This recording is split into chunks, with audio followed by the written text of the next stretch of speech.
Thibaut Corradin dirige le laboratoire de chimie de la matière condensée de Paris. Son domaine, ce sont les biomatériaux. Nous avons pris rendez-vous rive gauche, dans le 13e arrondissement, au Frigo. Après avoir été pendant 4 décennies la plus grosse gare frigorifique de France, ce bâtiment a été déserté à la fin des années 60 avec l'ouverture du marché de Rungis. Mais depuis les années 80, de nouveaux arrivants l'ont investi. Donc ce bâtiment, lorsqu'on l'aborde par cette rue, a un côté assez surprenant, un peu moyenâgeux, avec cette tourelle.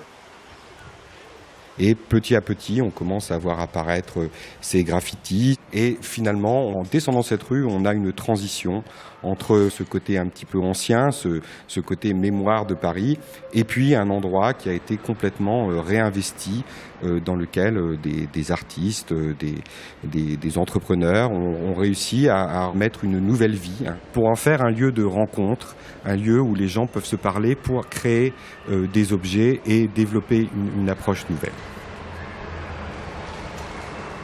C'est finalement la démarche que je cherche à développer dans le cadre de mes recherches, puisqu'il s'agit d'associer de la matière inerte, de la matière chimique que l'on considère en général stable et figée, avec de la matière vivante, beaucoup plus malléable et beaucoup plus plastique.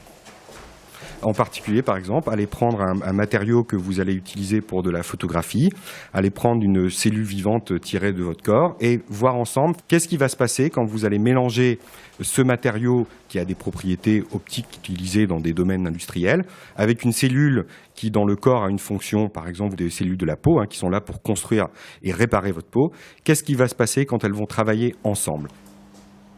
Est-ce que cette cellule va être capable de transformer le matériau que vous utilisez? Est-ce qu'elle va être capable de l'utiliser? Et inversement, par exemple, est-ce que les propriétés optiques de ce matériau vont avoir une influence sur le comportement cellulaire?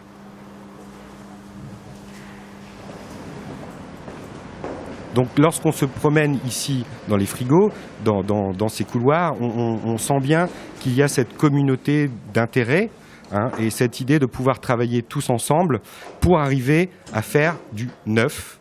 Mais surtout, ce neuf, il va naître de la rencontre entre les gens. On se retrouve dans un endroit qui a l'air clos.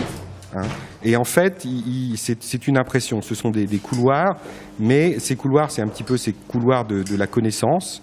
Et pour arriver à réunir les gens, on va avoir ces portes.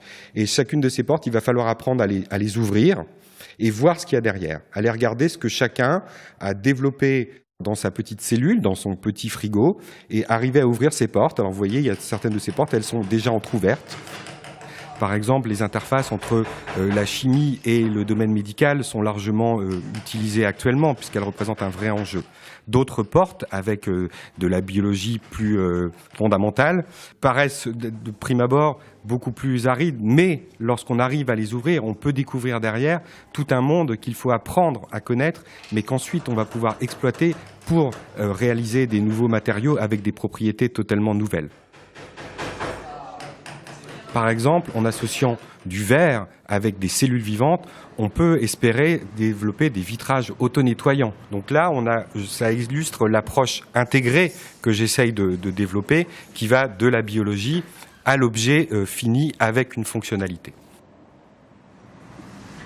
Je considère que mon travail n'est pas tant un travail de créateur ou de transformateur, mais plutôt d'intégrateur de connaissances.